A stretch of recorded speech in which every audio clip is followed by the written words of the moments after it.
So I have this group of friends, and we talk about a lot of like psychological and spiritual stuff all the time. I mean, every day. Every day, we're learning from each other. We're picking up on something. We're expanding our perspective on something, analysis paralysis, basically. So one of the things I was talking about with my friend Sally today, her granddaughter, she was picking up on like her little emotional needs. And Sally was like, because we both have studied human design, she's like, I wonder what her human design type is. So she goes, she puts in the information. Her little granddaughter's a manifester. So I immediately deep dive into all things manifester child related. And, I know manifestors in my life. My coworker Jamie is a manifester. I was married to a manifester. So, I have some insight. At this point, I can just observe a person and pretty much tell what their type is by now. I actually met my first reflector, and I'd actually known her most of my life and didn't realize she was a reflector.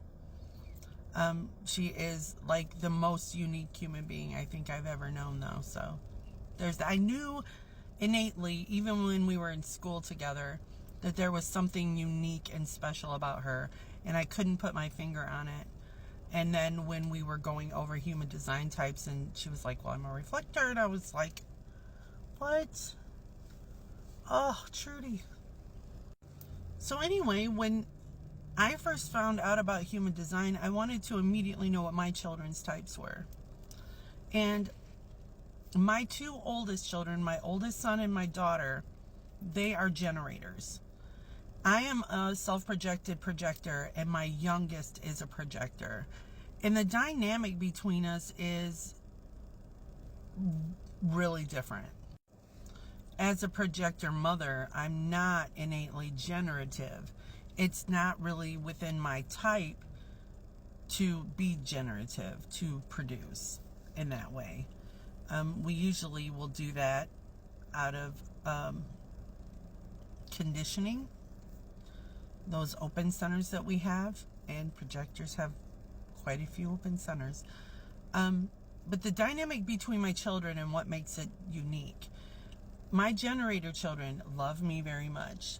And we have a very good guiding and advising, me waiting for the invitation, them responding, type of dynamic we follow. It just like innately.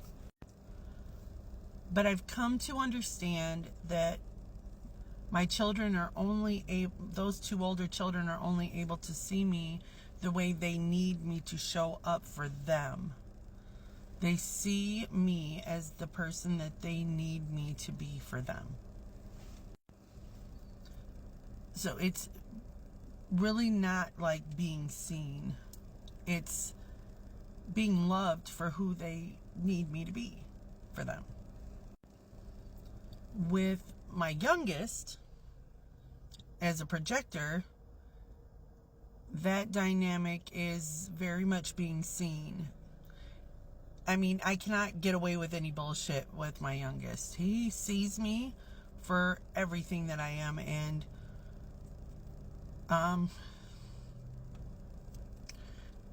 it's being seen in a penetrative way by another projector can be very intimate. It can be very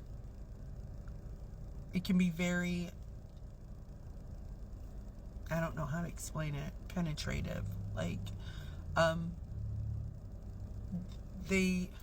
my friend Beth is also a projector, and it's just like, you don't have to explain yourself. You don't have to worry about being misunderstood. There's just a knowing. I just really feel like, had I known about human design when my children were little, that my parenting would have taken on a whole different scope. I would have parented them by their design instead of by what I thought was right at the time. I mean, we can only do what we can do, but I can see the mistakes I made because some of the decisions I made went against their design, and it filled them with a slew of conditioning. And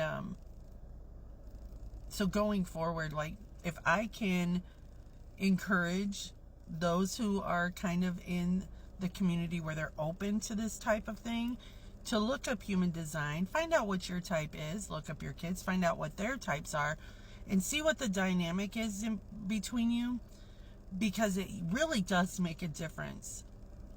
The way that you engage with each other is different when you know more. That's all.